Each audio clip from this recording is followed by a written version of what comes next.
నీకు ఈశ్వరుడు ఎప్పుడు ఏమిచ్చాడో దానికి తృప్తి పడు. ఆ తృప్తికి కారణం ఉండక్కర్లేదు. ఆకలి సరిగ్గా లేదని 1000 రూపాయల మందులు వేసుకుని ఏడుస్తున్న వాళ్ళు కోట్ల మంది ఉన్నారు. వేల పట్టున ఆకలిస్తోంది, సంతోషించు.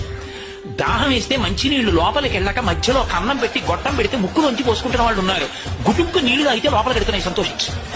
రాత్రి తిని పడుకుంటే పొద్దుడికి కడుపులో పోట్లు వచ్చి జీర్ణం అవక ఏడుస్తున్న వాళ్ళు 1,00,000 మంది ఉన్నారు.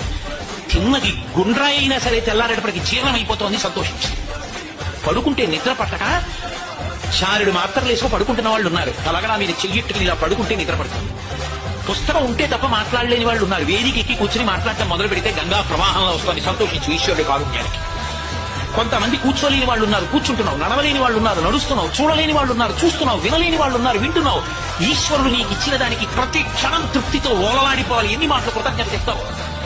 అది మానేసి ఎప్పుడు ఏదో పోయిందాన్ని తలుచుకుని ఏడవడం కాదు, వచ్చేదాన్ని ఊహించుకుని అలా జరిగితే బాగుండని కలువమలు ఎగరేయడం కాదు.